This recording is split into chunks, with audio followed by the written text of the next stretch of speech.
Hey everyone, Tyson the Subaru specialist from Subaru Prince George here.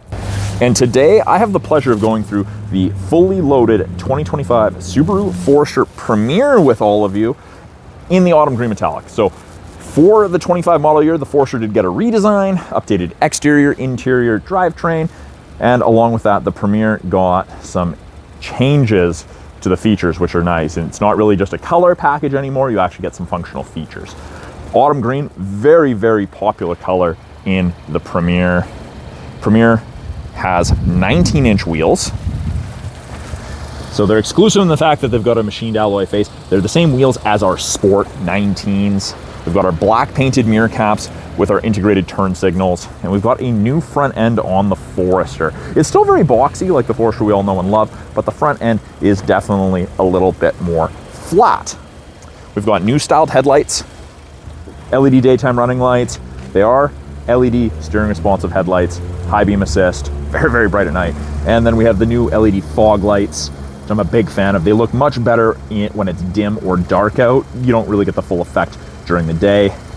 We've got gloss black hexagonal patterns throughout the Forester. Even that grille, it's hexagonal in shape. And of course, gloss black. Little wings lead out from the Subaru logo into the headlights. I know, it's a little dirtier than normal. Kind of hard to wash these cars with it being in the negatives right now. But I'll walk back around this way because there's not a lot of room on this lot to do a full 360 at this point. But new body style, definitely a little bit different, more aggressively styled than the previous gen. The Premier does get the low profile roof rails, so you don't have the roof rails that are sticking up on the other Foresters. You can still get crossbars for them. You have to get the Toolies. Gloss black accents, panoramic sliding sunroof, but they grip on. And you can still carry stuff on the roof of the Sport and the Premier because they have the same style roof rails. At the rear, new taillights, half of a hexagon in there, and it does say Subaru in there. Kind of hard to see when it's covered in water, but half a hexagon wraps around into this gloss black strip. We've got Forester debossed on the tailgate. Subaru's really elevated their game, their design language in this, and wraps back around. And on the other side, same thing. The all-wheel drive badge is on the back, and the only badging that we have on the back now is the deboss badge and where it says Subaru, and that's all blacked out on them. So still that square, boxy rear end that we all know from the previous gen Foresters. Backup sensors are integrated into the rear bumper, and they'll actually apply the brakes if it thinks you're going to hit something in reverse between speeds of 1 and 15 kilometers an hour. We've got more gloss black hexagons, even in their hexagonal texture. And that's a very strong shape, and that's why Subaru's chosen that. We've got a kick proximity gate, works even when it's running. It has to sense the key moving away from the car when you do that. You can actually do it to close. Initially, I wasn't a big fan of it, but I do like it that you can use it to close it. So in this large amount of storage, if I have to grab a cooler or something out of here and both my hands are being used, I can still kick to close it, which is nice. So tall, wide, and deep storage, 2-stage privacy cover. And this second portion here, this is adjustable and flexible because these second row seats can be reclined. And if this physical bar was all the way back, you couldn't do that. Keeps everything from the top of the seats down hidden, which is really nice. This is removable, it's just a telescopic piece. On the left-hand side, we've got grocery bag hooks. We have a 12-volt power point. On the right-hand side, we just have the grocery bag hooks. We have the ability to fold down the seats just by pulling on these levers. Buttons, we'll say. And of course, this one's standing up a little bit because I had the armrest folded down. But you can dramatically increase the amount of storage you have in this. Got the Harman Kardon upgraded audio system, a little subwoofer in the back here, phenomenal audio system. Nice hard mount physical tie downs in each corner. And something that Subaru's done, which I really like, they put little Easter eggs in there so that you've got a little telescope, you've got birds, you've got mountains, you've got lots of things hidden throughout the Forester. Cargo tray has a topographical map on it. Underneath here, you can kind of see the slot where the cargo tray or the privacy cover, tonneau cover is supposed to go. We've got storage. They come with tire bags now, which is nice. And then underneath here, we have our temporary spare tire and tools, which I hope none of you ever need to use. We have an LED cargo light, in addition to another LED cargo light in the hatch. Little compass there, one of those Easter eggs. Now, to close it, I can pull down on the handle, I can press the close button, I can lock it and it'll close when the vehicle's not running. Or again, my hands are full, grabbed a cooler, kick motion, back up, it beeps 3 times, and on the 3rd one, it closes, which is nice. And the dealer can change the speed that it closes. That's in the dealer settings. So we'll head into the 2nd row. And there's quite a bit of storage. Just like the storage room behind the 2nd row, there's a lot of passenger room. I shouldn't call it storage room in the 2nd row. Seats fold up, one-handed. And in this one, we get the brown and black two-tone leather upholstery. Now, the Premier does have the suede insert, which I am an absolutely massive fan of. I think that they add a next level comfort to the Forester. These outer 2 seats are heated. The person who sits in the middle, in addition to having to sit in the middle, doesn't get a heated butt. But you've got tons of headroom. You've got great leg room. These seats can be reclined, as I mentioned, and that's as simple as pulling this tether. On the rear driver's side, it's on the left side. On the rear passenger side, it's on the right. Simply pull, and if you're already leaning, you lean, and back it goes. Now, it's not like you're sitting in a lazy boy by any means, but maybe enough for someone to take a nap. Pull on that, and it goes back up. You can also fold these seats down. Just pull on this, so you don't have to go to the 2nd row to fold them. Heated seat buttons are off the center console there. 2 stages, high and low. We've got 2 USB ports to keep everyone charged on those longer trips. And we've got vents from the middle console in addition to underneath each front seat facing rearward, which really helps heat up and cool down the 2nd row effectively. There's 3 matte back pockets on the backs of both front seats. And we do have really easy access to the latch system, the lower anchors and tethers for children. Parents, grandparents, anyone who have young children that they look after will appreciate that. In addition to that, these doors swing almost 90 degrees open, making this a very easy to put car seats in or pull cargo out, which is also nice. We have a textured step with Subaru stars on it. Subaru wants you standing on that as opposed to on the tire if you're loading something on the roof, because 1, tire sits inside the fender. 2, if I'm standing in the middle of the tire, I am right at the back of the rack system, and it is unlikely that I'll be loading things right here. I'll probably end up being more centered, and if I'm standing on the tire, I'm gonna end up leaning, potentially putting myself in a precarious situation. In addition to that, we've got that little black slot. That is what this extra side impact crash safety bar ties into, and that is designed to stop intrusion into the passenger cabin in the event of a side collision, which I hope, again, none of you ever need to experience or do experience. The door card itself, soft touch. Even the armrest is soft touch, where you have your thumb when you're grabbing the door to close it, soft touch. Power window switch, and a little bit of storage with a bottle holder. Down here, we have some dog paws, part of the Easter eggs. And if you need it, child locks, which are really nice, easy to use. Nice solid closing doors. Don't know if the mic picked that up, so I'll do that again. It doesn't sound tinny like a lot of the other vehicles in the same class. The front door card looks very, very similar to that of the rear in terms of soft touch materials and colorway. The front 2 windows in the Forester are auto windows, 1 touch up and down. We've got regular power windows for the 2nd row. Window lock if you don't want people playing with their windows. And we've got our power mirror adjustment. Above that, by our gloss black, piano black door handle cover, we have memory settings. So 2-position memory settings for your power driver seat and mirrors. Below that, we have a little bit more storage in the 2nd row and a bottle holder, more Easter eggs. Driver seat with memory, of course, is power, including lumbar. And the seating material up front is the same seating material that you get in the 2nd row, but the seats are different. So these seats are specially designed to put you in a more relaxed position, and that results in less fatigue over longer driving distances. You're less likely to be involved in an accident. We've got the suede on the bolsters, of course, perforated leather, very, very comfortable to drive and sit in. By the driver's left knee, we have the ability to open the rear hatch. We've got a scroll wheel for the brightness of the gauges, and then we have the ability to turn off that kick gate sensor if for some reason you didn't like it. On the inside, leather wrapped, heated steering wheel. It gets absolutely cooking. It is kind of hard to see. There's a faint orange light there indicating that it is heated. I know you can't see it, but it's a little chilly out there with the wind, and this is awesome.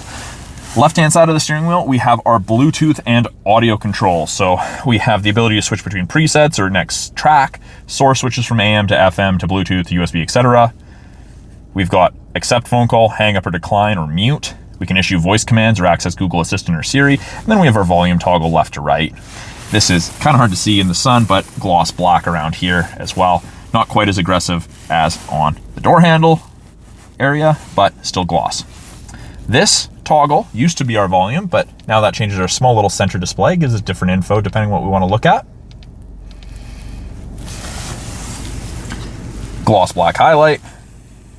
Right hand side, we have our adaptive cruise as well as our lane centering. Both of those systems use these 3 black boxes, those color stereo EyeSight cameras, to look for cyclists, road lines, pedestrians, and other vehicles. This third camera, that's a wide angle mono camera that's new for the 25s. When I turn on the cruise, you get an image of the Forester, and you'll notice that there are 4 bars ahead of it. And now all the way down to 1. So the bars indicate the follow distance behind the vehicle ahead of you that you will follow at if you catch up while using cruise. So if you set the cruise to 110, those 3 lines will change to 110. If you catch up to a vehicle, it'll actually show you a little vehicle there. You'll slow down and match their speed. So if they're going 100 kilometers an hour, you catch up. 4 bars at 100 kilometers an hour equates to a follow distance of 150 to 180 feet, approximately in there. So good, safe follow distance. If you want to follow closer, each time you press the down arrow, it decreases and you're going to follow. As they start to slow down from 100 into a 70 zone, you're going to get a little closer, but you're also going to reduce your speed and stay a good distance away from them. Now, lane centering, you get the little image of the steering wheel and the 2 hands there. Now, above 60 kilometers an hour, if the EyeSight cameras can see the road lines, those gray lines on either side will illuminate the same color as the distance markers. When it does that, you'll get gentle steering input, and it'll help keep you centered off the lines. Fantastic for longer distance driving. You're way less fatigued at the end of the day of driving using that. Now, it's easy to overpower if you had to dodge a moose or a pedestrian or something like that. It's not going to rip the wheel out of your hand. It is a great feature. I do recommend you have your salesperson or a friend who has one of these and is familiar with it show you how it works. It's great. Doesn't really, the EyeSight for the lane centering doesn't work on a day like today where you can't see road lines, but spring, summer, fall, it's fantastic. We have intelligent and sport drive mode. So intelligent is what it defaults to. Intelligent's for everyday driving, most fuel efficient, all that. Sport, the yellow line's a little bit more aggressive. You're going to go a little faster, a little sooner, and sit at a slightly higher RPM. So it's for more spirited driving. Use a little bit more fuel, but that's when that is your intended purpose. Steering wheel adjustment, bottom left of the steering column, and it is both tilt and telescopic, so you can adjust it to your driving height, how you like to sit. We have an 11.6-inch touchscreen infotainment system, and above that, we have this little black screen, and you may occasionally see a little red light. There you go. And that is the driver focus system, and it is trying to scan my face in, and it will tell me if I'm paying attention to the road, if I'm distracted, or if I'm drowsy. You can scan your face in, and it'll welcome you. You don't have to scan your face in, but it is a nice aid. Now, it doesn't like polarized sunglasses, so depending upon the level of polarization, it may say that it can't detect you and turn itself off, but that's a-okay, that's normal. The main portion of the 11.6-inch touchscreen, we've got physical volume and tuning knobs, which are really nice. We have TomTom powered navigation. No subscription for this. It's powered by, you've got it for the life of the vehicle. Radio, media, and phone tiles are pretty self-explanatory. Radios, AM, FM, Sirius XM. Media is anything that's not in the vehicle. Bluetooth, auxiliary, USB. Phone allows you to hook up your phone to Bluetooth. And under apps, we have wireless Android Auto and Apple CarPlay. It's the best thing ever having wireless. We gain access to the My Subaru app after the vehicle's registered in your name, and that'll allow you to remote start your car, lock and unlock it, track it, diagnose check engine lights, lots of things. We've got settings, car info, you can set maintenance reminders, driving statistics. There's a second page here. Valet mode, auto vehicle hold, you can turn off traction control, and you can add additional shortcuts if you want. So if there's somewhere in the settings you go to often, you can make that an extra tile here. Top portion, we have what we're listening to. We've got navigation destination. And then we have these widgets which you can change around. And if you've watched any of my other videos on these vehicles, I always do the same ones because they're the ones that most people like: water temp, oil temp, and date. Now, when I put this in reverse, you get the backup camera. And the Premier, you got the backup camera, you've got the sensors, rear assist braking is active, parking sensors are active. But if I hit this camera button, it gives me a bird's eye view. I have cameras underneath each side mirror and in the front of the car. And if I touch it again, it gives me backup camera, 360, and sensors. So you get to kind of choose the best of all 3 worlds, and you can clean the backup camera from inside the vehicle just by twisting and holding that. Great for our sloppy winters. Bird's eye view is really nice. And when you reverse, it kind of shows you where you're going to end up if vehicles are beside you. Like, it's even showing us the shadow from the sun. It's pretty darn slick. Home button always takes you home. Lower portion, we have the home. We have the ability to turn off auto start stop if you don't like it. You can turn on auto vehicle hold, which is a brake holder for construction, drive through rush hour traffic. You can hook up additional phones. You can have driver profiles. And if you go into the vehicle control, driving assistance, more settings. There's lots of settings you can change in this to make this yours. Now the bottom portion, we've got our climate controls, and we have physical buttons on either side, and it goes up or down in 0.5 degree increments. Or we touch the screen. And you can just simply touch, you can sync, you can drag, control where you want your airflow, if you want AC on, max AC is the cold stuff. And if I don't touch it for a little bit, it actually just disappears. So if I make any adjustments while I'm driving, I don't have to worry about pressing X to get that screen to disappear. Just, there you go. We do also have 3 stages of heated seats for both the driver and the passenger.